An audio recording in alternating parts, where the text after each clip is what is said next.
Peggy Frank did not expect to see that man again. Ryu Tai-sung did not expect to see that woman again. Yet there they were, standing in the middle of the same street, staring at each other like two people who had spent the whole night trying to forget the same mistake. And then, at the exact same moment, the exact same words exploded out of both of them. "Are you stalking me? I know I messed up the other night, but that doesn't mean you should be following me around. I don't know you, you don't know me, and that is exactly how I want to keep it." The pointing fingers, the wide eyes, the full-bodied outrage directed at the other person's face. Silence swallowed the street whole. They had both said every single word, together, at the same time. 12 hours earlier, they had been strangers at a bar, a fallen prince with his empire in ashes, a queen with 4 months left on a ticking clock. They drank, they laughed, they mocked each other's disasters like two people with absolutely nothing left to lose. Neither of them knew that terrible night was the beginning of everything.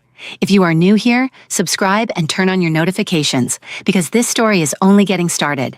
But to understand how two strangers ended up on that street, screaming the same words into each other's faces at the exact same time, we need to go back further.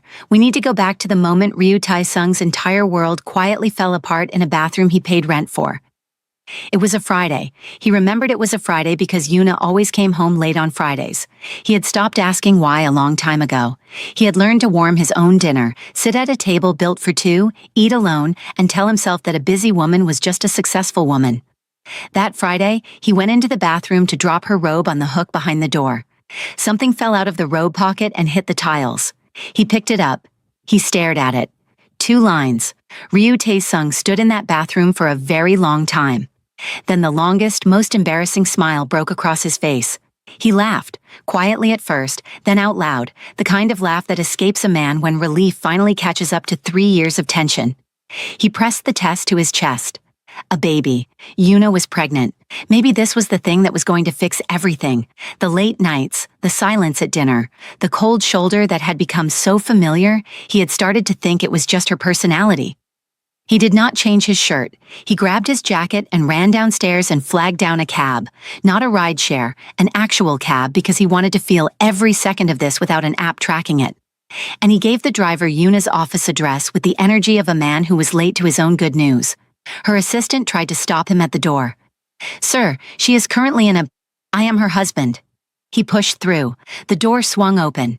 Choi Yuna stood at the far window with her arms wrapped around a man from behind, her cheek resting against his shoulder, her eyes closed. The man had one hand settled over hers with the ease of someone who had done this many times before. Not a hug searching for something, but one that had already found it long ago and had simply continued. Tae-sung stood in the doorway. His jacket was in his hand. The pregnancy test was in his pocket. The smile had stopped meaning anything. Nobody moved. The air conditioning hummed. Somewhere down the corridor, a phone rang and rang and rang, and nobody picked it up. He turned around. He did not say a word. He did not slam the door. He walked back out the same way he had come in, and the sound of his shoes on the marble floor was the loneliest sound in the world. He could not go home. Home was the apartment where every surface would be hers in a way he could not look at right now. He walked without direction, jacket over one arm, one hand in his pocket touching the edge of a pregnancy test that had rewritten itself from miracle to question in the space of one open door. He walked until the city grew loud and bright and indifferent, and he found a bar he did not know the name of and sat at the counter and ordered something strong enough to make the numbers stop. 3 years, 1 sacrifice, a father's face across a room, a family name surrendered, an entire dynasty folded away because Yuna was worth it, because he had believed that completely. He stared at his glass. "Whatever you are drinking," said a voice beside him. "Order me 2. He looked left. She settled onto the stool beside him with the controlled precision of a woman used to walking into rooms that required her to look like she had never once in her life needed anything from anyone. She dropped her bag on the counter with the particular exhaustion of a woman who had been performing strength since morning and was now, in this dim and indifferent club, finally allowing her arms to rest.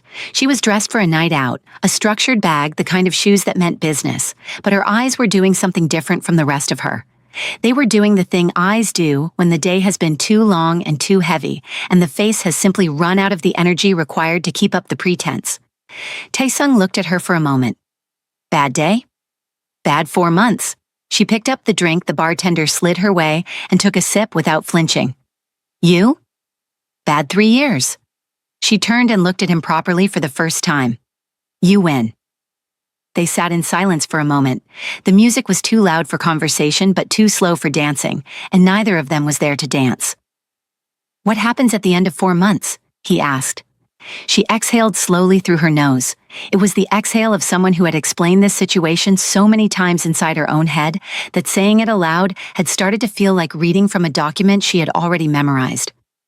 My father passed away 8 months ago, she said. He built an empire, properties, holdings, businesses across 3 countries. He spent 40 years building it, and he spent the last year of his life arguing with his lawyer about who deserved to inherit it. She picked up her glass. He left a clause in the will. His daughter, me, must be married or must have produced an heir within 1 year of his passing. Otherwise, everything transfers to his second wife and her daughter. She finished her drink. I have 4 months left. Tae-sung looked at her. And you are not married. Clearly, she gestured to the bartender. And you? What brings a man to a bar counter at this hour looking like someone just removed a vital organ without informing him first? He was quiet for a moment. Then he reached into his pocket and placed the pregnancy test on the counter between them. She looked at it. He looked at the wall. Congratulations, she offered carefully. It is not mine. The silence that followed had texture to it. She looked at the test again. Then she looked at him. Really looked, the way you look at someone when you are recalibrating everything you assumed about them in the first 30 seconds. Then she set her glass down, turned fully toward the bartender, and said with the calm of a woman making a business decision, "We are going to need the bottle." That was how it began. They talked the way people only talk when they have nothing left to protect. She told him about Celestine, her father's second wife, a woman who had arrived in their home when Peggy was 12 with a suitcase and a daughter named Sonia, and a smile so practiced it had fooled everyone except the child who watched it every day. She told him about growing up inside her father's love but always on the edge of a household that had reorganized itself around a woman who viewed her as the primary obstacle to everything she wanted. She told him about building herself into someone who could not be dismissed, only to find that a dead man's clause in a legal document could undo 32 years of work in 4 months. Tae-sung told her about Yuna, how he had met her and how it had felt to love someone with that much certainty. So much certainty that when his father sat across from him and told him to choose, it had not even felt like a choice. He told her how he had stood in front of the entire family and announced that he was choosing her and watched his father's face close like a door and stay closed. And nobody, he said, turning his glass slowly in his hand, has called to check if I am still breathing. Not one person? Not one. She looked at him steadily, then she lifted her glass. To spectacular life choices. He lifted his. To spectacular life choices. They drank. Then she looked at him sideways and said with complete sincerity, "Any man who surrenders a dynasty for a woman who repays him by carrying another man's child deserves to sit exactly where he is sitting right now and think very hard about himself." He turned to look at her slowly. "I am just being honest," she said. "Any woman," he replied, "who has an entire empire waiting for her and cannot find one person willing to marry her in 32 years of living needs to seriously examine her social skills." She turned to look at him slowly. "I am just being honest," he said. She stared at him. He stared at her. Then she laughed, a real one, the kind that comes without permission, the kind that bypasses every wall and just escapes. And because hers was real, he followed. They sat at that bar counter and laughed at each other's disasters, the way only 2 people with nothing left to lose can laugh, completely and without apology. She nearly fell off the stool. He caught her elbow. They laughed until the bartender looked at them with genuine concern. They finished the bottle. They went home separately. They forgot each other the way you forget a dream by noon, deliberately and completely. And then 2 days later, Tae-sung turned a corner on his way to work and looked up. Peggy looked up from her phone on her way to her car. The world continued around them. Traffic moved, people passed. A hawker called out prices nobody was listening to. Neither of them moved. Then, at the exact same moment, with the exact same energy, the exact same righteous indignation rising in both their chests simultaneously, "Are you stalking me? I know I messed up the other night, but that doesn't mean you should be following me around. I don't know you, you don't know me, and that is exactly how I want to keep it." both fingers pointed, both chests forward, both faces wearing the full theatrical expression of people who had been deeply wronged, at the exact same time. They froze. Silence swallowed the street whole. Tae-sung looked at his own hand, still pointing. Peggy looked at her own hand, still pointing. They looked at each other. Then they looked violently away in opposite directions, suddenly fascinated by everything around them that was not the other person's face. He studied a building across the street with the intensity of an architect who had just discovered a critical structural flaw. She examined a lamppost with the focus of a woman who had been commissioned to write a detailed report about it, and the deadline was today. A market woman passing with a basket on her head looked at both of them, shook her head slowly, and kept walking. Tae-sung cleared his throat and straightened his collar. Peggy smoothed her dress and found something extremely interesting to look at on the ground to her left. "I was not following you," he said to the middle distance. "I was not following you," she said to the lamppost. "Good. Good." They walked in opposite directions without another word. That should have been the end of it. It was not the end of it.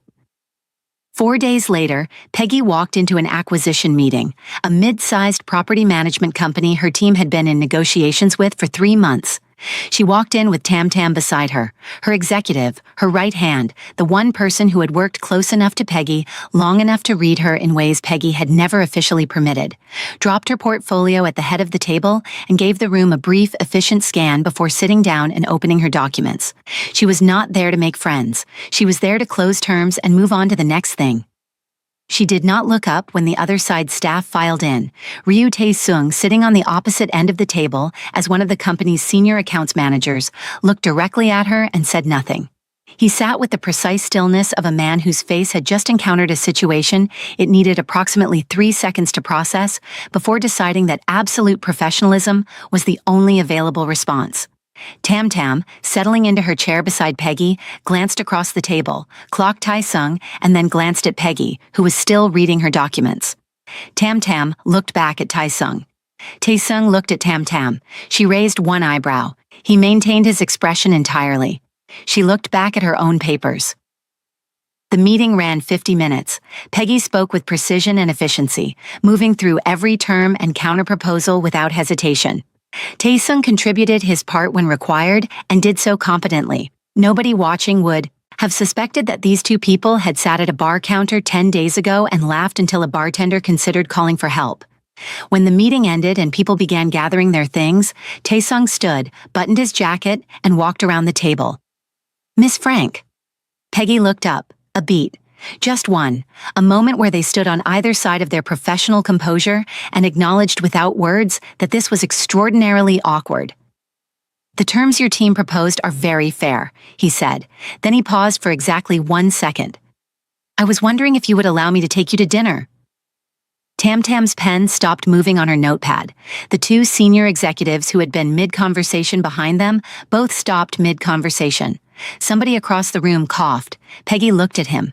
She did not look at Tam Tam. She could already feel the energy radiating from that direction, and she did not need the encouragement. She reached into her card holder, placed a card on the table between them, picked up her portfolio. "Call me," she said, and walked out. Tam Tam followed her into the hallway and lasted exactly 4 steps before the laughter erupted out of her so completely that she had to stop walking and hold the wall. "Peggy, Peggy, that man just, in a meeting, Peggy." "Walk," Peggy said. "He asked you to dinner in front of his entire Tam Tam." I am walking, Tam Tam said, still laughing. "I am absolutely walking." He called that evening. They agreed on a restaurant and a time, and when the night arrived, Peggy walked in to find him already standing, not checking his phone, not scanning the room, just standing and waiting the way a man stands when waiting for someone actually matters to him. Something about that made her pause for just a fraction of a second before she composed herself and crossed the room. They sat. They ordered. The conversation found its footing the way conversations do between two people who are both more intelligent than they are comfortable and both carrying more than they are showing. Surface things first, lighter things, the small architecture of familiarity before the real things arrived. Then Tae-sung looked at her directly and told her everything. Not the version designed to make him look dignified. The whole version. The Ryu family name and what it had meant to carry it. The way his father had looked at him across the room when he made his announcement. Not with anger, but with a finality that was somehow worse than anger. The apartment he and Yuna had built inside the rubble of everything he had walked away from. The Friday he had gone to hang her robe, the 2 lines, the office door opening, the man with his hand over hers. Peggy listened to all of it without moving, without interrupting, without offering him the polite facial expressions people offer when they are waiting for their turn to speak. She just listened, the full, complete kind of listening that costs something. When he finished, she asked, "Have you asked her?"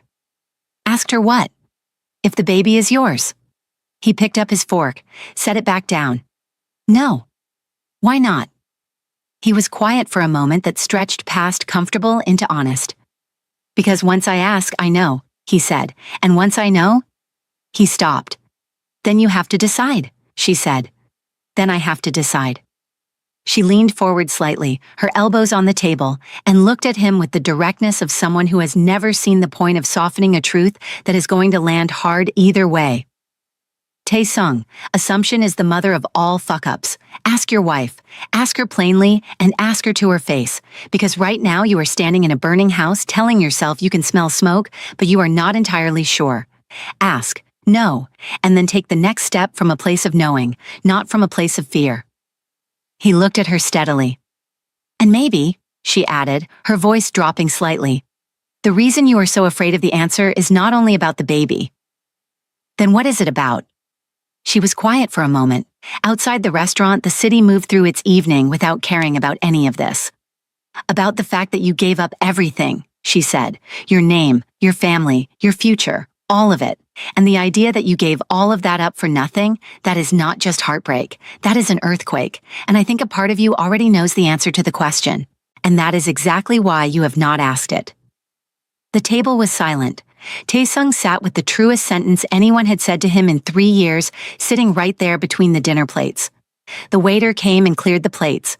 They sat for a moment in the particular quiet that follows a conversation that has gone somewhere neither person planned. Then Peggy straightened slightly and looked at him with a different quality of attention, measured, deliberate. "I have a proposition for you," she said, "if you are interested in hearing it." He looked at her, then he picked up his jacket from the back of the chair. "I am married," he said. She opened her mouth. He was already standing. "Tae-sung, just hear me out. That is all I'm asking, 2 minutes." He was already walking. 2 minutes, she called after him. "You do not even have to agree." He pushed through the restaurant door without turning around, and the evening air hit him and he kept walking.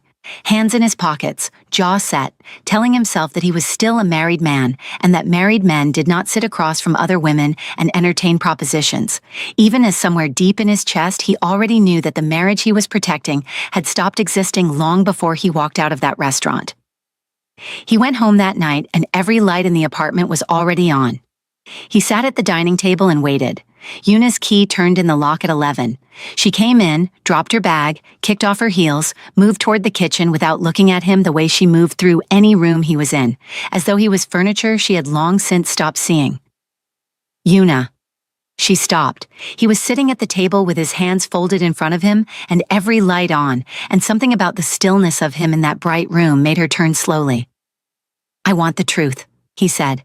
His voice was quiet, not cold, not trembling, just quiet in the way of a man who has already absorbed the worst and is simply waiting for the confirmation. "Only the truth, no argument, no drama. I am not here to fight you, I just want to know." He paused. "Whose child are you carrying?" The silence that followed was its own kind of answer. He watched her face go through several things in the space of a few seconds. Surprise, calculation, the brief flicker of something that might have been guilt before it got swallowed by something harder. She straightened. Her chin came up. "What is this? You are investigating me now? What right do you have to... I am your husband."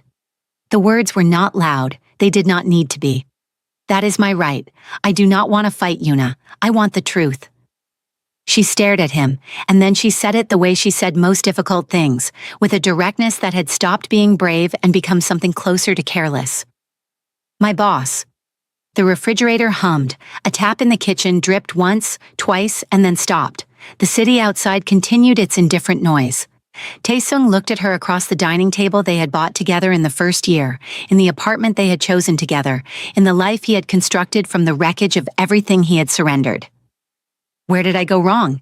he asked. Not accusingly, with the genuine bewilderment of a man trying to locate the exact crack in the foundation before the whole structure falls. Something moved across Yuna's face. It was not guilt. It was older and more rehearsed than guilt. It was a grievance she had been nursing in the silence of their apartment for so long that it had calcified into something she believed completely. "We cannot keep living like this," she said. "This apartment, this life. You lost everything and I did not sign up for this, Taesung. I did not sign up for surviving. I signed up for living. You lost everything and we are just surviving. I cannot blame you for that, but I also cannot pretend I am okay with it." He looked at her, and something in his chest that had been held very carefully for a very long time began to come apart at its edges. Not loudly, just steadily, like stitching giving way. "All those late nights I sat here waiting for you," he said. "I cooked. You did not eat. I reached for you. You pulled away. I just did my hair today, Taesung. Do not touch me. I am tired, Taesung. I have a headache, Taesung. I had a terrible day, Taesung." He let each sentence land on its own before the next one came. "You, threw that terrible day around this apartment every night like it was my fault, slamming things, snapping at everything I said, making this house feel like a place I needed to apologize for existing in. And I stayed. I absorbed every single bit of it. I told myself it was stress, that you were overwhelmed, that the woman I chose was still in there somewhere underneath all of it." He looked at her directly. "The man behind every terrible day you brought home and unpacked on me. The man you were wrapping yourself around in that office while I sat here convinced I was the reason your life was not good enough." He paused and looked at her directly. "Your boss." Yuna was quiet. "I stood in front of my father," he said, "in front of every single person in that family, and I chose you. I pointed at you and said, 'This is the woman and nobody will tell me otherwise.'" His voice remained steady, steadier than she deserved, steadier than the moment required. "Not one person has called to check if I am still alive since that day. Not my father, not my brothers, not one cousin, not one person who watched me walk out that door." He stood from the table slowly. "And I was fine with that. I was fine with all of it, because I had you, or I believed I did." He looked at her one last time. "And this is how you pay me back?" He picked up his glass and carried it toward the bedroom. "Good night, Yuna." He closed the door without a sound. He lay in the dark for a long time and thought about a young man who had once stood in a room full of people who loved him and chosen to leave all of them for one person who it turned out had never fully chosen him back. He thought about the particular loneliness of being in a marriage and being alone in it. He thought about all the small surrenders he had made so quietly and so completely that he had started to believe they were just what love looked like. The warming of food nobody ate with him, the making of a bed nobody shared warmly, the carrying of a silence that had grown so heavy he had stopped noticing the weight. He was not angry, he was not broken. Something in the dark of that room, in the quiet of that night, settled in him like sediment reaching the bottom of still water. And for the first time in 3 years, the water was clear. He lay there for a long time, then he reached for his phone. He scrolled to the card he had saved, the one with the clean black print and the single line of contact details. He looked at it for a moment. Then he called. She picked up on the third ring. "I apologize for calling this late," he said. "It is fine," she said. "What is it?" "The proposition," he said. "I want to hear it, all of it. When are you available?" A pause, then, "Tomorrow, noon." "I will be there," he said. He ended the call and set the phone down and lay in the quiet of the apartment that no longer felt like anything he needed to hold on to. They met the next afternoon at a small place near her office. She was already there when he arrived, documents open, cup in hand, the look of a woman who had been working since before he woke up and had simply redirected her afternoon to accommodate this meeting. She looked up when he walked in. He sat down. For a moment, neither of them said anything. Then she closed the document in front of her, folded her hands on the table, and looked at him with the directness of someone who does not have time to wait for people to find their words. "You called late," she said. "I know. I apologize for that." "It is fine." She studied his face briefly. You look like a man who has slept and made a decision. Both, he said. He apologized before she could even open the menu. I walked out on you, he said, at the restaurant when you mentioned a proposition. That was rude of me and I'm sorry. She waved a hand. People walk out on me. I'm used to it. The way she said it, flat and easy, the way someone says a thing they have repeated so many times it no longer stings, made him set the menu down and look at her. She was already looking at her own menu. You shouldn't be used to that, he said. She looked up. What would you prefer? That I cry about it every time? He held her gaze, then he smiled slightly and looked back at his menu. Fair point. She waited. The proposition you mentioned the other time, he said. I want to hear all of it. She looked at him for a moment, measuring the way she measured, everything before she committed to it. Then she set down the menu she was holding carefully down. Before I tell you anything, are you certain? Because the world around you right now is not simple. Your marriage is falling apart. You have just confirmed something you cannot unconfirm. You are in the middle of a life that is actively rearranging itself. Are you certain this is the moment you want to walk into something new? He was quiet for a moment. Then he said, I cannot control the choices of other people. I can only control mine, and I refuse to spend whatever comes after this sulking in a corner, waiting for people who never believed in me to finally turn around and see me. He held her gaze. I would rather prove every single one of them wrong. Tell me the proposition. She looked at him for one more moment. Then she said, My father's will requires that I be married or produce an heir within a year of his passing. I have 4 months left. I am not in a relationship. I am not going to fabricate one in 4 months that would be convincing enough to satisfy a team of lawyers and a stepmother who has been looking for every crack in my armor since I was 14. She folded her hands on the table. I need a husband, for the reading of the will, for the transfer of ownership. After that, the contract ends. We go our separate ways, and you will be compensated, whatever amount you decide. Name it, and it is yours. He shook his head slowly. I will tell you what I need when I need it. I am not naming a price at a cafe table. She almost smiled. Then she slid the folder across the table toward him. Read it tonight. If you agree with the terms, sign it. He took the folder. He looked at it for a moment. Then he looked back at her. And because she had been honest with him, he decided to be honest with her. Fully, the way he had not been honest with anyone in 3 years. He told her who he was, not the man in the borrowed clothes sitting across from her right now, the other one. He told her about the Ryu name and what it commanded in rooms she had not been in yet. About the properties and the portfolios and the boardrooms he had walked into at an age when most of his friends were still learning what compound interest meant. He told her how he had left all of it on a table and walked out without looking back, about the pride and the certainty and the catastrophic faith of a young man who had confused love with invincibility.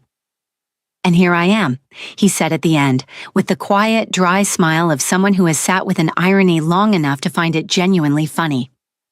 Something must kill a man. Peggy looked at him across the table with eyes that were measuring something she would not yet say out loud. Then she sat back. Welcome to the circus, she said. He went home that night, sat at the dining table under every light, and read the contract from the first clause to the last. He set the pen beside it but did not pick it up. Not yet.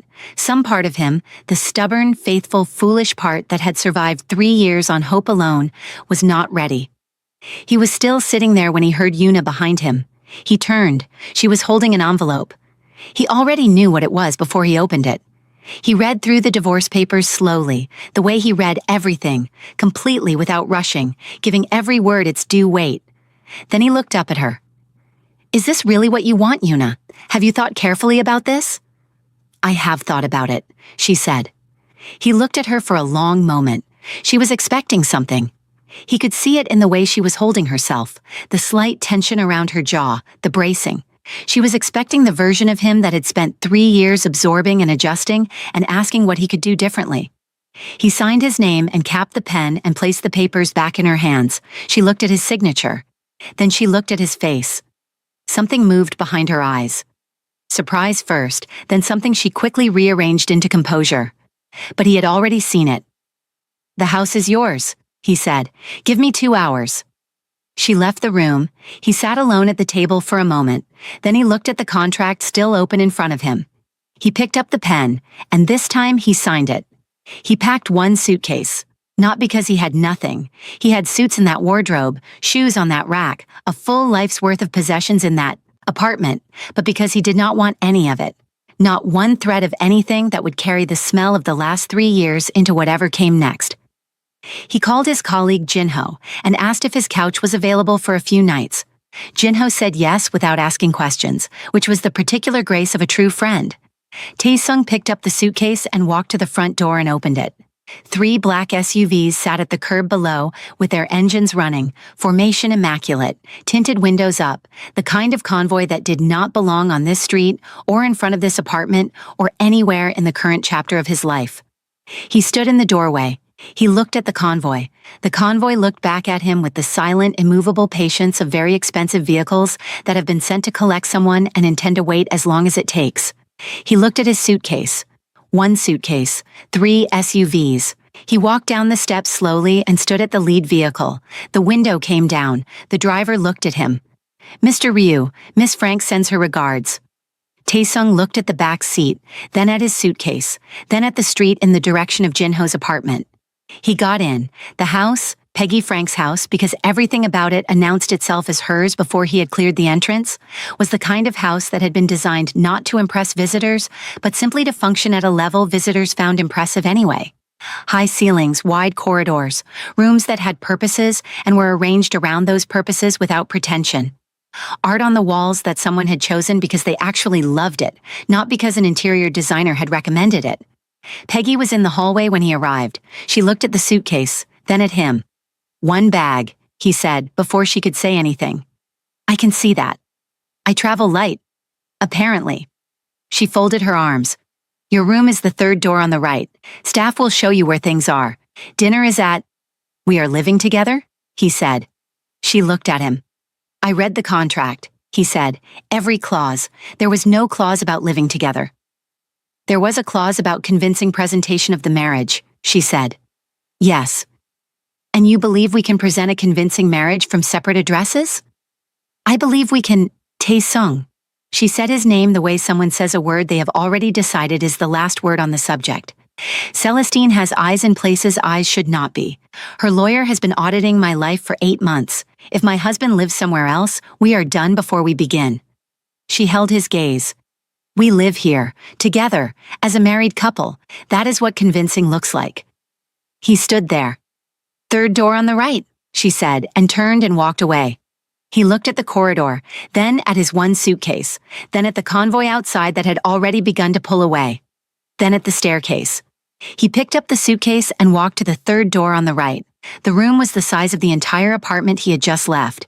He sat on the edge of the bed and looked around at the space and laughed quietly to himself. A short, private laugh at the sheer improbability of everything that had led to this particular room on this particular evening. Then he put his suitcase on the rack, opened it, and began putting away 1 man's worth of belongings in a wardrobe that could have accommodated 5. In the days that followed, they built the careful architecture of 2 strangers sharing a space without surrendering privacy. Mealtimes that became routine without being announced as such, a rhythm of morning and evening that assembled itself without discussion. She worked late. He worked early. They crossed paths in the kitchen and the corridor and the sitting room with the particular awareness of 2 people who are pretending not to be particularly aware of each other. Then Celestine arrived. She did not call ahead. Calling ahead was a courtesy, and Celestine did not extend courtesies to people she considered obstacles. She arrived with Sonia beside her and the practiced ease of a woman who had spent 20 years treating another person's home like a waiting room for her own future. Celestine walked into Peggy's sitting room like she owned it, because in her mind, she already did. She stood in the middle of it and looked at Taesung the way a woman looks at something she has decided is beneath her before she has even finished looking. Then she smiled, the smile that had fooled everyone except the child who had watched it every day from the age of 14. "So," she said, letting her eyes travel over him slowly, deliberately, the way you inspect something someone is trying to sell you at a price you find offensive. "This is what you went out and found." Sonia stood beside her mother and tilted her head with the same cultivated smile, the copy slightly less polished than the original. "I thought you said he was Korean," she said to Peggy, as though Taesung was a piece of furniture that could not hear. "I did not know Korea produced this kind." "What kind is that?" Taesung said. The room shifted. Sonia had not expected him to speak. She looked at him properly for the first time and found, to her visible discomfort, that he was looking back at her with the calm and unhurried expression of a man who has stood in rooms far more important than this one, and has never once felt the need to explain himself in any of them. Celestine recovered first. "We are simply surprised," she said smoothly, redirecting. "Peggy has never shown interest in any man, and now suddenly there is a husband." She paused. "A foreign one. From where exactly did you find him, and under what circumstances?" "Celestine." Peggy's voice did not rise. It simply arrived, the way a door closes when someone who owns the house decides the conversation is finished. "What happens in my marriage is none of your business." "Your marriage." Celestine repeated the word with a delicate emphasis that made it sound like something fragile she was choosing not to drop, only because she was not finished examining it. "You sign a piece of paper with a stranger and call it a marriage. Your father would be very interested to see this." "My father," Peggy said, "is the reason you are standing in my house right now. Do not put his name in your mouth to make a point that has nothing to do with him." The sitting room went very still. Celestine looked at her. Sonia looked at Peggy. Taesung stood beside his wife with the still and absolute certainty of a man who knows exactly who he is and has decided that nobody in this room is owed a summary. Celestine turned her gaze back to him one final time, the inspection again, slower this time. "I hope you know what you have walked into," she said, with the smile, always with the smile. "I hope you know what you are up against," he said pleasantly. Sonia blinked. Celestine's smile stayed exactly where it was, but something behind it moved. When the door closed behind them, Peggy exhaled, a small, controlled sound, the kind that only escapes when the muscles have been holding something for the entire duration of a visit. "You handled that well?" he said. "I have been handling that for 20 years. She moved toward the stairs. "You did not have to say anything," she said. "I know," he said, "but you did." "Yes." She looked at him for a moment. Something moved across her face that she did not fully allow to land before she turned toward the stairs. "Thank you," she said quietly. "You have been handling that alone for 20 years, he said. "You should not have to anymore." She paused on the first step, did not turn around. A moment passed, quiet and small, and carrying more weight than either of them acknowledged. Then she continued upstairs. He stood there for a moment after she had gone. Then he walked to the kitchen and made himself tea, because that was what he did when something had happened that he needed to sit quietly with. The days became weeks, and the weeks developed texture. They traveled when the contract required it. Events, functions, appearances in rooms where Peggy's inheritance would be observed and evaluated. He accompanied her with the ease of someone who had grown up in those rooms and was simply returning to them in a different capacity. She moved through them beside him with the steadiness of a woman who had never needed anyone to hold a room with her, but was privately noting what it felt like when someone did. In the evenings they worked. It started one night when he noticed the acquisition report she had left on the dining table and asked a question about one of the line items. She answered. He pointed at two more. She answered those two, and somewhere in the middle of the third answer, she turned in her chair and looked at him properly because the question he had just asked was not the question of someone making conversation. It was the question of someone who understood the architecture of what they were looking at. "Where did you learn that?" she asked. "I grew up in it," he said. She slid the report toward him. An hour later, he had mapped 3 changes to her commercial leasing structure that her own team had not arrived at. He walked her through each one, not quickly, not showing off, just laying out the logic the way someone lays out a route they have walked many times for someone who is walking it for the first time. She listened to all of it, then she picked up her pen and started making notes. That was the beginning of the evenings, strategy conversations that started after dinner and ran past midnight. His knowledge of markets she was operating in, her understanding of structures he had been away from long enough to see with fresh eyes. They were useful to each other in the way that only happens between two people who are both genuinely excellent at what they do and have found someone capable of keeping up. One evening, 2 months in, her portfolio had returned numbers her team had never seen before. She was standing at her office window at 6 in the evening, the window she stood at every evening at 6 to reset herself after the day, and looking at the quarterly figures when she said, without turning around, "You are wasting." He looked up from the document he was reviewing at the sitting area of her office. She turned. "Everything you know, everything you are capable of, "You are sitting inside my business giving me advice, and you are wasting." She said it directly and without softness, because that was how she said true things. "You should be building something of your own." He was quiet for a moment. "I would need resources." "I can fund you." "I will take it as a loan," he said. She looked at him. "We are married. Marriage is not a transaction, it is a partnership. Two people building together, supporting each other, investing in each other. That is what this is supposed to be." Something shifted in his face when she said that. He looked at her. Really looked, the way a man looks when someone has just handed him something he did not know he had been starving for. A woman telling him plainly that a husband and wife are supposed to hold each other up. He sat with those words for a moment in the quiet of the office and felt them land in a place that had been empty for a very long time. Then he said, "It is a contract." She stopped. It was just 4 words, quiet ones, but they hit her the way quiet things hit when they carry the full weight of what is true. She turned back to the window. Outside, the city continued without concern for any of this. She looked at it, and somewhere in the stillness of her face, something pulled inward, just slightly, just briefly, the way a person flinches when they have forgotten something, and a single sentence has brought it all the way back. Something moved across her face very quickly. "Fine, still alone. I'll have the terms drawn up." He looked at her back for a long moment, at the stillness of her shoulders, at the woman standing at that window carrying something she would not turn around and show him. "Thank you," he said quietly. "Do not thank me," she said. "Pay me back." "I always pay back what I owe."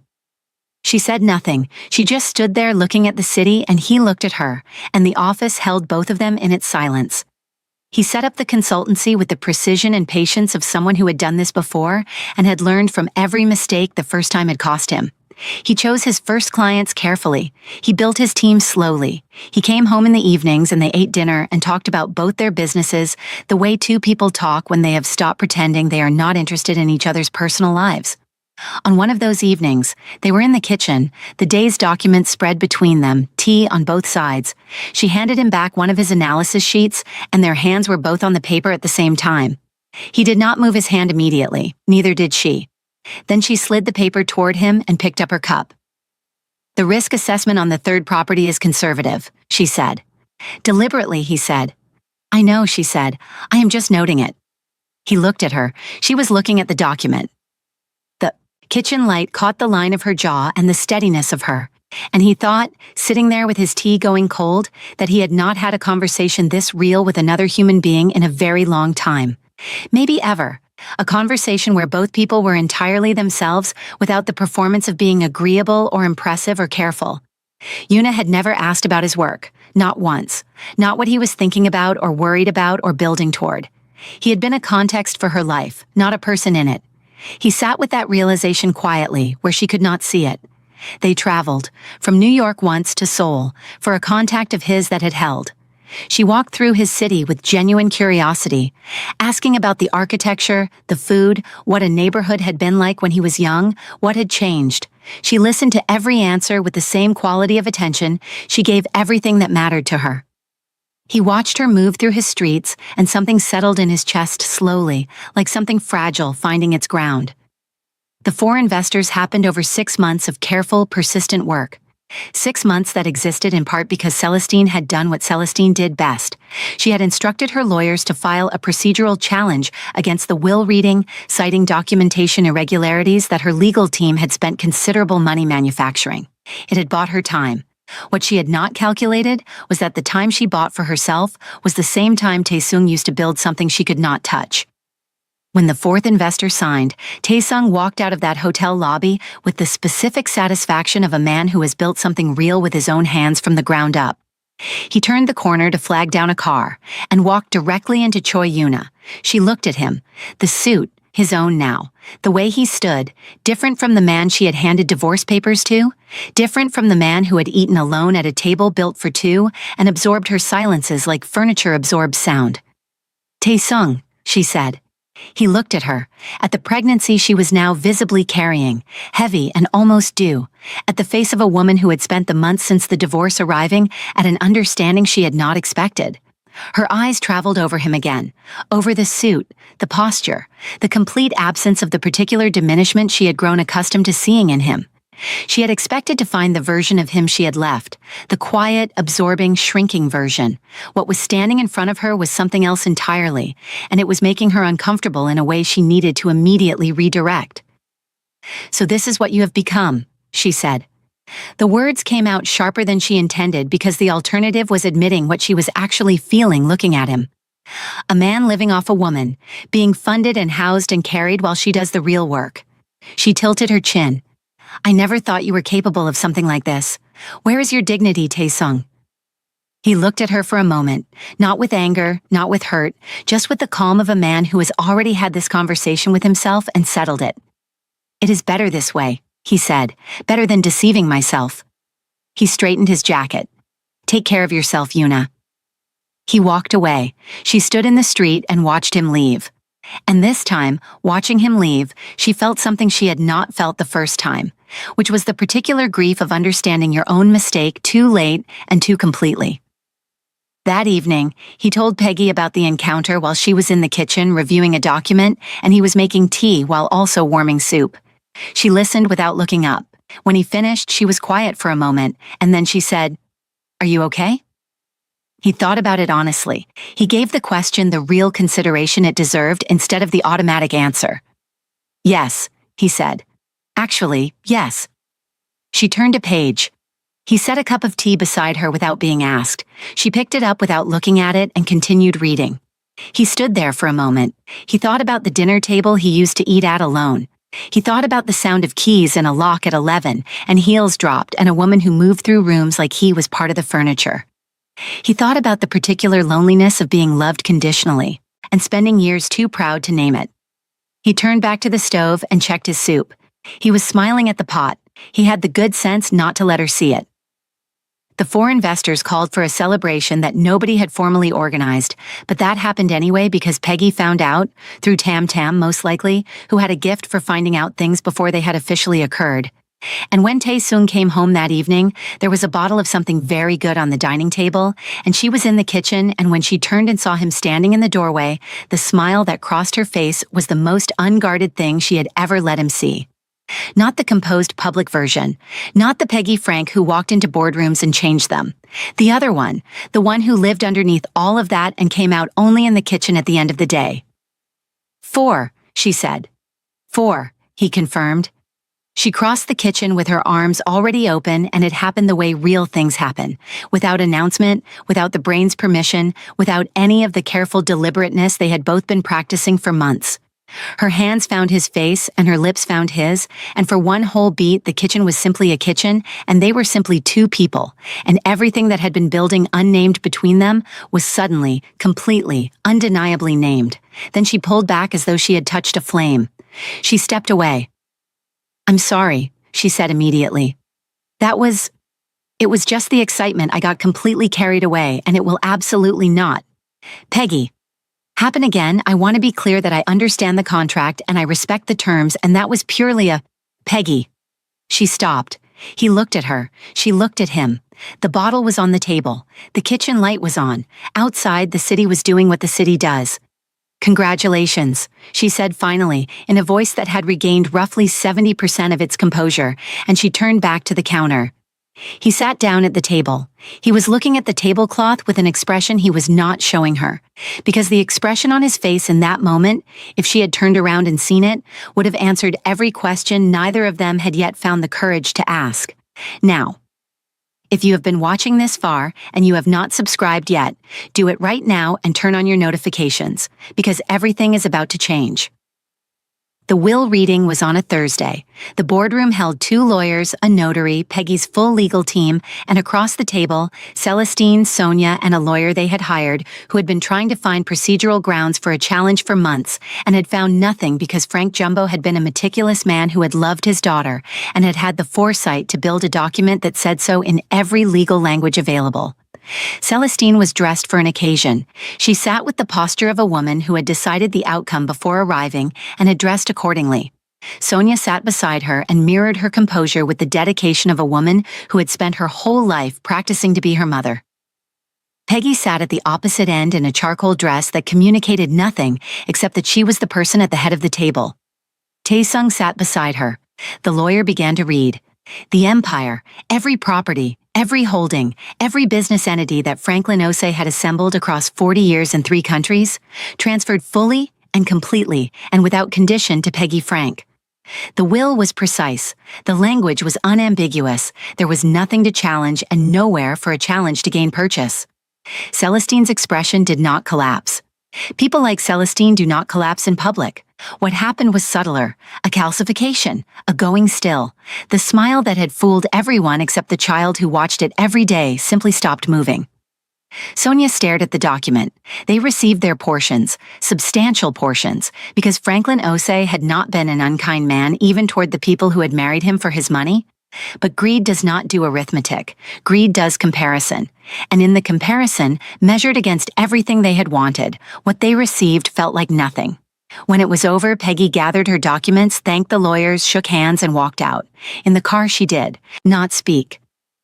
Taesung sat beside her and watched the city move past the window and did not speak either. He understood that this was not a moment for words. This was a moment that belonged entirely to her, to the daughter who had spent 8 months fighting to honor what her father had spent 40 years building. He sat with her in the silence of it and let it be hers. After a long while, she said quietly, "He knew exactly what he was doing." "Yes," Taesung said.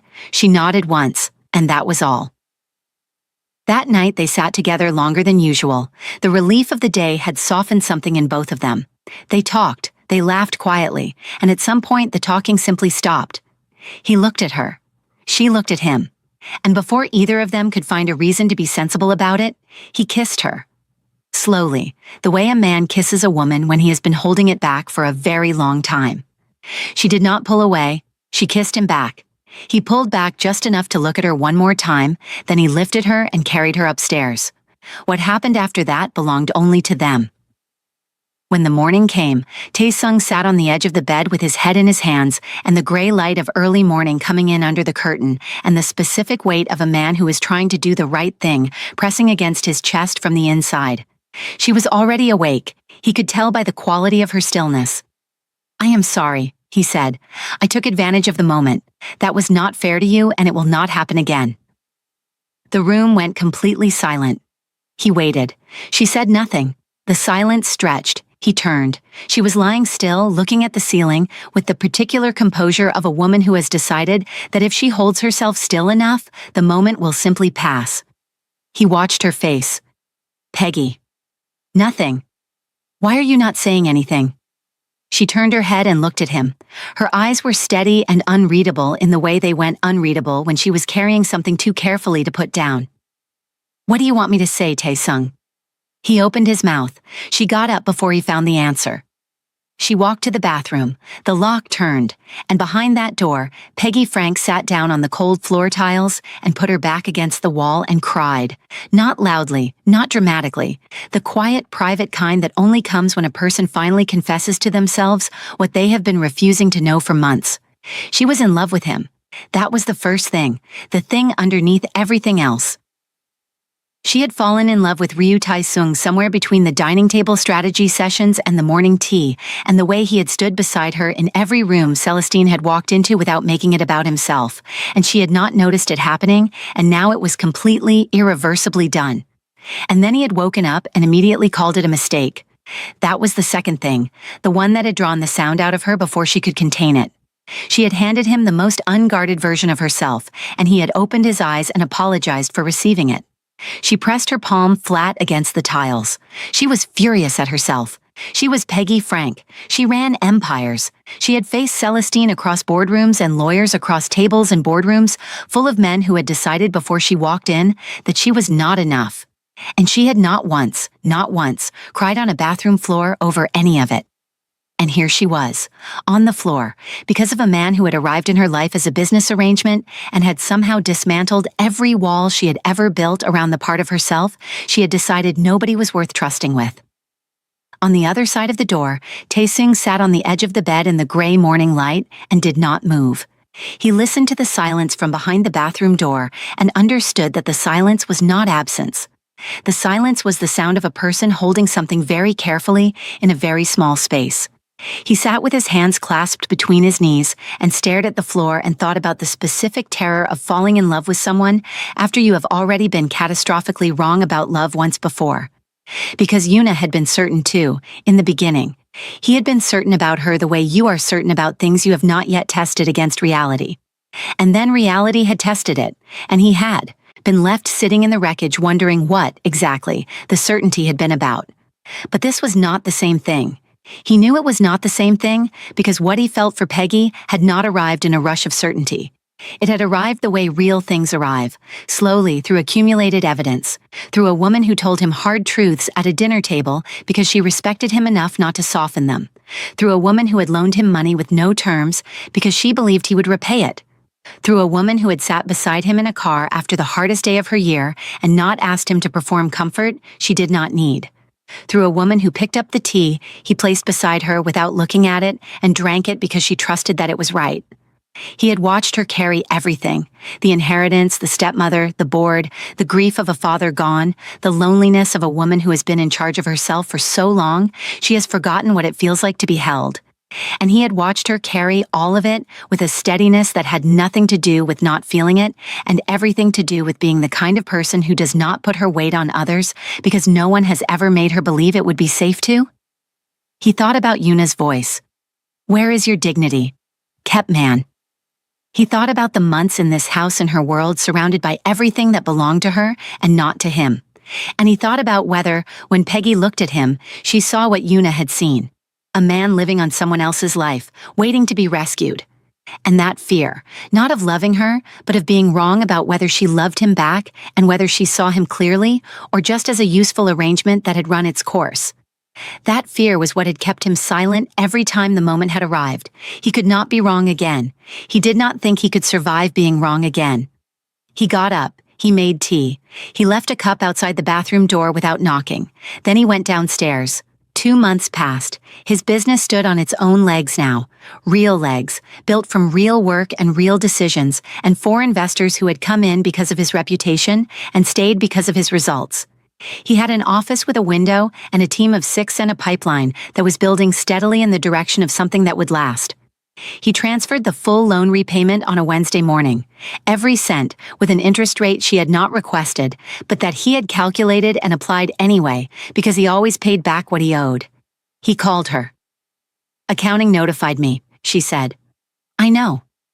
He was quiet for a moment. "I do not want the compensation either. Whatever was agreed in the contract, I do not want it." "Tae-sung, you have done enough," he said. "More than enough, more than anyone has ever done." He paused. "More than I knew how to expect." A silence opened between them on the line, not empty, the way silences are not empty when both people on either side of them are holding something they are not yet ready to say. Then his phone lit up with another call. He looked at the screen. Ryu Jung-hyun. He stared at it for a moment. "Peggy," he said, "I have another call coming in. Can I call you back?" "Go," she said. He switched the line. "Tae-sung. Father." His father's voice was the voice of a man who had written and rewritten a sentence for 2 months and was now discovering that even the most rehearsed words feel entirely different when you are finally saying them to the actual person. "I want to apologize," his father said, "for what I said, for what I did not say, for not calling." A pause that had the texture of a man genuinely struggling with the distance between what he felt and what he was equipped to express. "I have been watching. I want you to know that. I have been watching everything you are doing, and Another pause. "I am sorry, son." Tae-sung sat at his desk and looked at the city through the window. He said nothing. "I would like you to come to dinner," his father said, "whenever you are ready." "I will think about it," Tae-sung said. He ended the call. He sat with the silence of the office for a while. Then he called Peggy and told her everything. The apology, the silence between the sentences, what it meant for a man like his father to be the one who broke first. "Go," she said. "I want you to come with me." "Tae-sung, the contract is— I know what the contract is. I am not asking because of the contract." A long pause. He waded through it. "Okay," she said, but before they could arrange anything, Peggy found out. It was a Sunday morning. She stood at her bathroom counter and stared at a test she had taken 3 times because she did not trust one result. 3 tests, same answer every time. She sat on the edge of the bathtub. She pressed her hand flat against her own chest to confirm her heart was still functioning. She was pregnant. She was furious, not at him, at herself, at her own carelessness, at the universe and its extraordinary, terrible sense of timing. She went through every possible version of what this meant, whether he would feel trapped, whether a contract that was already technically over now had a complication attached to it that neither of them had signed up for. Whether she was just another version of every woman who had put him in an impossible position. She got up, washed her face, looked at herself in the mirror for a long moment, said nothing to anyone. She was still saying nothing to anyone 3 weeks later when they flew to Seoul. The Ryu family home was exactly as he had described it. A house built to communicate legacy without appearing to try. The kind of house that had been in a family long enough to stop being architecture and simply become atmosphere. Peggy walked through the entrance beside Tae-sung and held herself with the ease of a woman who had grown up in her own kind of inheritance and was not here to be impressed, simply to observe.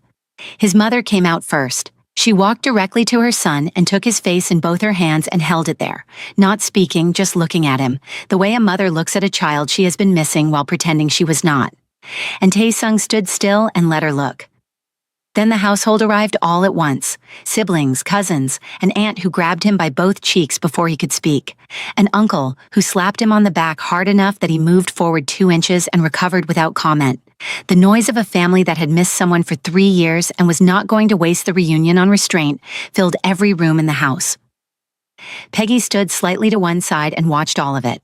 She watched Tae-sung move through his family, the way he relaxed into it, the way his face became something different in that house, younger and less guarded, laughing genuinely, switching between Korean and a warmth that needed no translation. She watched and felt something she would not look at directly, the way you do not look directly at things that are too bright. His mother appeared at her shoulder. "Come," she said simply, and steered her gently toward the kitchen. 40 minutes later, they emerged from that kitchen with something established between them that needed no ceremony. His mother caught Tae-sung's eye across the sitting room and gave him a look that said simply, "Do not ruin this." He looked back at her. She looked away. After the family gathering settled into a quieter rhythm and the house began to breathe again, Tae-sung's father appeared beside him and tilted his head toward the study. No words, just the look of a man who had something to say that required a closed door. Tae-sung followed him in. Peggy was in the sitting room with his mother when the study door closed. She did not ask what was being discussed. She sat and listened to his mother talk about him. Small stories, early ones, the kind a mother keeps like photographs. And she held every one of them carefully, the way you hold things that belong to someone you have realized you love. Inside the study, Ryu Jung-hyun sat across from his son at a desk that had 40 years of decisions built into it. "The family business is still yours," his father said. "It has been yours since the day you were born. That has not changed regardless of what I said or did not say." Tae-sung looked at his father carefully. "I want to build my own first," he said. "I want to know, with certainty, with my own hands, from my own decisions, that I am capable of it. I want something that belongs entirely to me. Because if this family ever turns its back on me again and freezes everything, I need to already be standing." His father absorbed this without moving. The clock on the wall marked the silence. "I understand," his father said finally. "And it will be there whenever you are ready, all of it." Tae-sung nodded once. His father looked at him for a long moment. "You made the right choice," he said, "with the woman you brought." Tae-sung looked at his father. "It is not what you think." His father looked back at him with the patience of a man who has had 30 more years than his son to learn what he is looking at. "Then continue to deceive yourselves," he said. Tae-sung said nothing. He looked at his father for a moment, at the man who had shut a door on him 3 years ago and was now sitting across a desk telling him he could see clearly what his own son could not yet admit. He stood, straightened his jacket. "Good night, father," he said. His father nodded once. He closed the study door quietly behind him. They flew home the next morning, back to their separate lives, which had become so tangled with each other that separate was no longer accurate, but neither of them had found the language for what it actually was. He was in his office on a Thursday afternoon when his assistant knocked. "There is a woman at reception. She says she knows you personally." "Name?" "Choi Yuna." He closed his eyes briefly, then, "Send her in." She walked in, and she was not the woman who had handed him divorce papers with her chin raised. The pregnancy was full and heavy now, and she was carrying something else alongside it. The specific exhaustion of a person who has understood their own mistakes so completely that there is nowhere left to put the understanding. She looked at his office, the real one, the one with his name on the door, and something moved across her face. She sat down. She talked. She told him she had made a mistake. She told him she had not understood what she had. She told him the things people tell the person they gave away when they have finally, too late, counted the cost. And then she slid from the chair to the floor before he could register what was happening. Both her hands wrapped around the hem of his jacket, her voice breaking, saying his name the way she had not said it in the last 2 years of their marriage. He stood above her and felt nothing. Not the nothing of someone who has shut feeling down, the nothing of someone who is genuinely moved, who has gone so thoroughly in another direction that this, the floor, the hands, the voice, lands not as a wound or a triumph, but simply as the remnant of something that used to matter and no longer does. The office door opened. Peggy stood in the doorway. She took in the scene, Yuna on the floor, Tae-sung standing above her, the particular arrangement of the room, and stepped back. "I will come back," she said. "Peggy." He moved immediately, not toward Yuna, toward the door. She was already in the hallway, already walking, and when he came through the door, she turned with her face arranged in the composed and professional expression she wore like armor and said, "It looked like an important conversation. I will come back later when—" "Peggy, you are finished. It is fine. It is not what you think." She looked at him. "What do you think I think, Tae-sung?" The hallway was quiet. From inside the office, Yuna made no sound. He stood in front of her and looked at her, at the composure, at the armor, at the practiced steadiness of a woman who had spent her whole life making sure nobody saw the cost of anything. And he was finished. He was completely, thoroughly finished with saying less than the truth. "I think you think I still have feelings for her," he said. "I need you to know that I do not.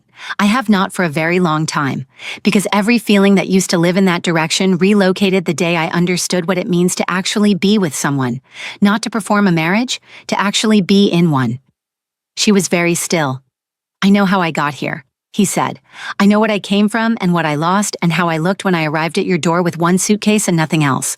I know that this started as a contract, and I know that I am standing in the office you funded with a business I built on a loan you gave me." He did not look away from her.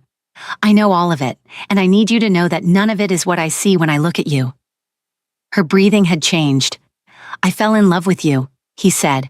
"I do not know the exact moment. I know it was somewhere between the dining table and the first time you told me a hard truth about myself without softening it, and I sat with it and realized that nobody had ever trusted me enough to do that before."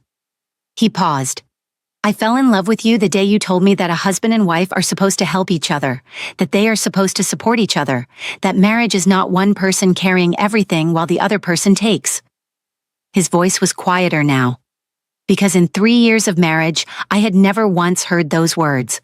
I had been the one doing the carrying and the begging and the adjusting and the staying, and you said it like it was obvious, like it was simply what two people do." He stopped. "That day, I understood the difference between what I had and what I had never known to want." She looked at him.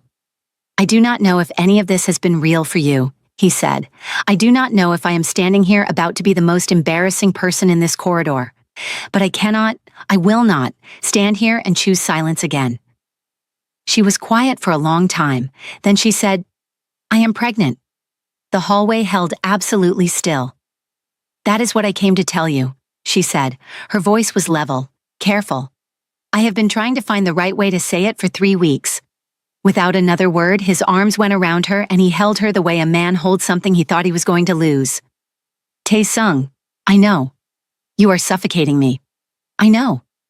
He did not move. A moment passed. Then her hands, slowly, the way someone makes a decision they understand is permanent, came up and held him back. They stood in that hallway for a long time. Then they went back into the office. Yuna was standing. She had gathered herself into whatever was left of her dignity and was standing by the window looking at the city. Tae-sung looked at her. "I am going to ask you to leave now," he said, quietly, without cruelty. "I mean that with respect and without unkindness, but my answer is no. What we had is done, Yuna. It was done long before you handed me those papers. I have made my peace with that, and I am asking you to make yours." Yuna looked at Peggy. Peggy looked back at her, directly, steadily, without judgment and without triumph. Just waited. Yuna left. They went to dinner that evening and sat across from each other in a restaurant that knew them by now and brought their usual order without being asked. And they talked. The real kind. The kind where both people are entirely present and entirely themselves. About what they wanted, what they were afraid of, what the next years could look like if they chose them deliberately instead of falling into them sideways. They talked about the baby, and at one point they both looked at each other and laughed. The involuntary kind that comes out when two people are confronted with the sheer, extraordinary absurdity of how they got to where they are. "So," Tae-sung said.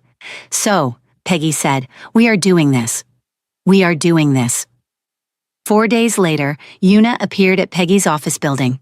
She got past the front desk on the strength of a name she had overheard in Tae-sung's office and the confidence of a woman who was running out of alternative plans. She moved down the corridor with the energy of someone who has written and revised a speech in their head for several days and is now committed to delivering it. She pushed open the conference room door. 20 people sat around a long table. 2 screens were running presentations. Tam Tam was mid-sentence with a laser pointer. Peggy sat at the head of the table in reading glasses with a document open in front of her, and she looked up over the glasses at the door with the expression of a person who has learned to absorb surprises without showing the absorption. Every face at the table turned toward the door. The laser pointer went off. Yuna stood in the doorway. Nobody spoke. Peggy looked at her over the reading glasses for a full 5 seconds. Then she looked back at her document. "Continue," she said to the room. Yuna backed out of the doorway and pulled it closed. She stood in the corridor breathing. Then she walked to the elevator, pressed the button, and when the door slid shut around her, she stared at her own reflection in the polished steel and stayed very still with nowhere left to go. After the meeting, Peggy was moving through the corridor when she heard her name. Yuna was at the window at the far end of the hall. She had waited, which was either brave or desperate, and Peggy had not yet decided which. She stopped. "I just want to say," Yuna began, and her voice had lost its sharpness somewhere between the conference room and this window, "that you stole him. You were lonely. You had no one, and you used the situation to take what wasn't yours." Peggy looked at her evenly. "He is not a property, Yuna. He cannot be stolen. He was my husband." "He was," Peggy said, "and you knew his value. You simply did not know it in the language it needed to be known in until you watched him build himself back with his own hands from nothing. And now you understand what you had." She paused. "That is not my problem, and it is not something you can reverse by standing in my corridor." Yuna's jaw tightened. "Every marriage has problems. You should not have involved yourself." "Is the child you are carrying his child?" Peggy asked. Yuna went completely still. "What happened to the father?" Peggy said. "Where is he now?" The silence that came out of Yuna had a texture to it, the silence of a person who has been stripped of their last argument. Peggy turned toward her office. "Security." 2 officers appeared from the end of the corridor. "If this woman comes anywhere near these premises again," Peggy said, "you are both looking for new employment." They moved toward Yuna, and then Yuna gasped. Sharp, real, the involuntary kind that overrides everything. She grabbed the wall with both hands. Her face changed completely. The officers stopped. Peggy turned. She looked at Yuna, the hands on the wall, the face, the unmistakable nature of what was happening. She stood there for 1 second, just one. Then, "Someone call an ambulance right now, get a chair." She was in that hospital for 4 hours. She did not have to stay. There was no clause in any contract, signed or unsigned, that required Peggy Frank to sit in a maternity ward waiting room for a woman who had just spent the afternoon accusing her in a corridor. She stayed because she was the kind of woman who stays. A nurse appeared and told her. A girl, she walked in. Yuna was in the bed. The baby was in her arms, small and pink and entirely indifferent to everything that had preceded her arrival into the world. Yuna's face was stripped of every practiced expression. What was left was just a woman and a child and the specific grief of a person who had expected to go through this with someone and had arrived at it completely alone. The baby's father had not come. He was a married man who had told Yuna, across months of late nights and promises, that he would leave his wife. And when the moment had arrived, when Yuna had stood in front of him and his wife in a room that made it finally real, he had looked at her and said he did not know her name. Yuna looked up and saw Peggy in the doorway. They looked at each other across that room and everything that had passed between them. The conference room, the corridor, the accusations, the whole wretched history of it was still there but sat differently now, in the presence of a baby and a woman crying without any performance left in her. Peggy walked in and sat in the chair beside the bed. She did not offer comfort. She did not offer commentary. She did not say a single word about any of it. She just sat. Yuna cried. Peggy sat. Outside, the hospital did what hospitals do, and the city did what the city does, and time moved the way it does when it is not paying attention to anyone's grief. After a long time, Yuna wiped her face. She looked at the baby. She looked at Peggy. "Take care of him," she said quietly. "He is a good man. I did not know what I—" She stopped. "He is a good man. Take care of him." "I know," Peggy said. She left the hospital an hour later, stepping into the cool of the evening, and she stood outside the entrance for a moment and just breathed. Then she texted Tae-sung, "I'll tell you everything when I get home." He was in the kitchen. He had made dinner with his own hands, not ordered, not organized through staff, made it. He was plating it when she came in, and he looked up and put the plate down and waited. She sat at the table. She told him everything. He listened to all of it without interrupting. When she was done, he was quiet for a moment. "How is she?" he asked. "She will be fine," Peggy said. "The baby is healthy." He nodded slowly. Then he brought the plates to the table and sat across from her, and they ate. They married again, not for a will, not for a clause, not with compensation terms and exit strategies waiting at the other end. They married in a ceremony that Tae-sung's mother cried through from the opening word to the last, that Tam Tam organized with the efficiency of a woman who takes joy in precision, and that filled a room with people who had watched two broken individuals find each other in the wreckage and slowly, stubbornly build something real. Peggy's father's photograph sat on a small table near the entrance in a gold frame. Before the ceremony began, she stood in front of it alone. Nobody interrupted her. Nobody rushed her. Tae-sung stood at the far end of the room and watched her and stayed where he was. 7 months after the wedding, Peggy gave birth to a boy. He came into the world loud and without apology, which Tae-sung said was entirely his mother's personality, and Peggy said was entirely his father's stubbornness. Tae-sung held him, carefully, the way a man holds something he cannot believe is real. And Peggy sat beside him watching his face as he looked at their son for the very first time. He did not speak for a long time. Then he looked at her. She was already looking at him. Neither of them said anything. They did not need to. Yuna relocated back to Seoul. She sent Peggy a message every few weeks, small updates, a photograph of a growing girl with curious eyes. Peggy always replied. The replies were short and without warmth that was not real, and without coldness that would have been easy. Just a person, keeping a door open that she had decided, in a hospital room, in a moment that nobody asked her for, should not be completely closed.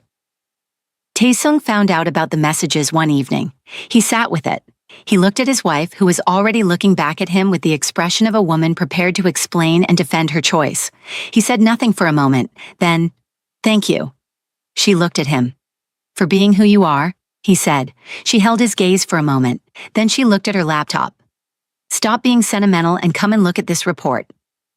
He came and looked at the report. Outside, the city moved through its evening with its usual magnificent indifference, and down the hall, their child slept in a room that had been filled with more love per square foot than most buildings ever hold, and the empire Franklin Osei spent his life building was in the hands of someone who had always known what to do with it, and Ryu Tae-sung, the man who had walked away from a dynasty with a pregnancy test in his pocket and arrived at a bar counter with nothing left to lose, was sitting exactly where he was always supposed to be. Some contracts cannot be canceled. Some people are not mistakes. Some terrible nights are the beginning of everything. If this story moved you, share it with someone who needs to hear it today. Hit that like button, subscribe, and turn on your notifications, because there is always another story right here waiting for you.